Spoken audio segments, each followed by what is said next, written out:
we're supposed to be the best team, and we're not really playing like it. Hello, I'm Niall McCrossan, formerly of the Score Esports, and today I'm joined by Ethan, fresh off NRG's 2-0 victory against 100 Thieves in the middle bracket at VCT Americas Kickoff. Yeah, they definitely pushed you, especially on that second map, Ethan, but how does it feel to come away with the victory today? Thankfully we won. Yeah, I think I'm not very happy at all based on how we played, but at least we got the dub. Yeah, I mean there were definitely like a few sloppy rounds in there from both teams, but can you actually just let me in on what the comms are like when you guys win some of those thrifties with classics? We saw like two kind of crucial rounds on both maps where it helped kind of break 100 Thieves momentum. We also saw your reaction to both of those plays on like the broadcast. You seem to be kind of having a great time, so are you able to kind of provide a bit more insight on those kinds of rounds? Yeah, when you win a round like so important, like a full eco, it definitely swings the momentum of a game. So when things aren't going your way and you finally, win something like miracles, it's very exciting. And I want to ask about 100 Thieves veto comp, actually. They're one of the teams who have really leaned into the veto, and even on Crowd, they're running that double Sentinel comp with Sage, who's also quite strong right now. But what do you think about veto as an agent, and why do you think we haven't really seen more teams incorporating him into their comps? Um, I think I'll answer your second question. I think most teams don't play it. It's because you have to sacrifice an agent to be able to play veto, and usually the agent you're sacrificing is better than veto. Um, and then individually, you have to do a lot of things perfect on veto for it to have solid impact. Um, Cryo plays it well, but it I don't know. To me, it's not. It's kind of like a novelty agent. So you don't think that's like one of the reasons you guys struggled today? Um, no, I think their veto is probably the last thing that gave us issues, if that's the question. Well, what do you think made it so close, I guess, on Crowd particularly? Lots of hesitation from us. Can't close. I mean, I'd like to see the stat on how many 5v4s we lost. We had at least two or three on defense. Um, that should never happen. So, that's mainly it. I think we're supposed to be the best team, and we're not really playing like it. After the loss to MIBR, you actually tweeted that you guys lacked confidence on maps 2 and 3 of that series, and I just want to ask, like, why do you think that was? Like, I'm sure a lot of people saw that tweet from you, and they're obviously surprised to hear it from an IGL who just won champions. Um, but yeah, like even with the roster change, like, where's that lack of confidence coming from? Um, I'm not exactly sure. It's just an atmosphere thing in some games. Obviously, some games you can be extremely confident and everything's going to go your way. And it takes a lot to continue to have confidence, even if you're losing rounds, let's say, which is bound to happen against a really good team. You're never going to, 13-1 a team every single game. So, um, yeah, we just got to figure out our mental.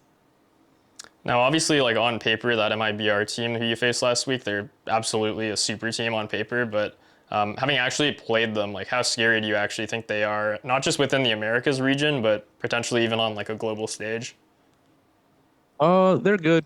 I mean, they play like a good team should, which is a good thing and a bad thing. Obviously we lost, so take whatever I say with a grain of salt. But I think obviously Aspas is really good, and they just got second, and I think they'll thrive on double duelist comps. But aside from that, it seems like they have a little bit of issues uh adjusting to that. So reminds me of Fnatic a little bit, the play style. All right. I haven't actually spoken to you since we were in Paris for Champions, and obviously Som was instrumental in that run. So I got to ask about Kiko. First off, how does someone even like begin to replace Som when you consider the intangibles that he brought to this team? And then second, what has it been like incorporating Kiko into the roster? Yeah, it's been really easy. I mean, Gio is definitely one of the top players in the world when it comes to aim, decision making, flexibility, basically everything. And we didn't get him for a direct replacement. Obviously, he replaced Sam, but we know no one is like Sam. We're not going to get a Sam, right? And that was understood, and that's something we worked on. That's something that went really well. Um, and we just need to get Gio confident in playing how he wants to, because everything he does is correct. Everything he wants to do is correct, and we just need him to do it more. I guess is a good way to explain it.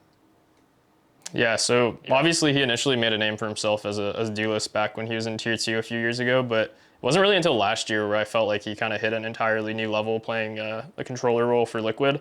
I know Som technically kind of followed that same path, starting off as a duelist and then moving to smokes, but I would almost argue that Kiko is even more versatile. You could correct me if I'm wrong, but he's played like all of these roles now in Tier 1. So how does it feel like as the IGL to not only pick up one of the best players in the world from EMEA, but also have someone who can seemingly play every single role? Yeah, it's relieves a lot of pressure, I guess, from other people too, because we can play all the roles that we're best in. Um, and then him obviously coming in, we can make a lot of different comps. So we're not very readable. And yeah, it's just you always need a guy in a match that'll just randomly whip out a 3 or 4K. So that's something that we got, and that's something that Sam did really well. So I mean, for that part, we got a really, really good replacement, and I'm super happy about that. Yeah, and while we're talking about like aging comps, I want to ask you about the duelist meta because we obviously saw Yoru and Waylay finally get some slight nerfs at the end of last year, but Riot also decided to nerf basically everyone else anyways. So those mosquito comp agents, they're still very strong, and I want to ask like, do you still think that they're a problem, or how do you feel like about this current meta? Um, I mean, Waylay is just very overtuned right now, I think is one big thing, but I don't think comps affect that really. I think the agent itself is just kind of crazy at the moment. Um, because it is kind of self-sufficient. If you're really good at it, you just go and stun somebody and shorty them, and then you leave. So that part of it is pretty overtuned, but it's you're able to play around it. And I think I don't know, they nerfed Yoru, and I was sad about that. I don't think he needed a nerf.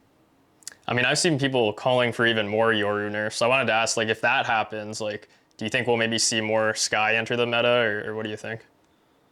I'm sure team. I mean, people run Yoru in comps, like double duelist comps, because they just want flashes. So maybe I think they want someone to supplement their Waylay, but they still want to run double duelist because their Yoru player can usually only play duelist.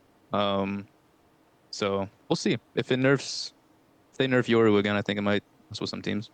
We'll maybe see you on Sky potentially. I'm already on Sky for a couple maps. Yeah. I also want to ask you about Furia because we obviously all saw the memes in the off season. You laugh, you go to the Furia rebuild, but now like MIBR, they have 3 chances at qualifying for Masters Santiago. So first off, what did you think kind of seeing the community meme on this team before they even saw them play?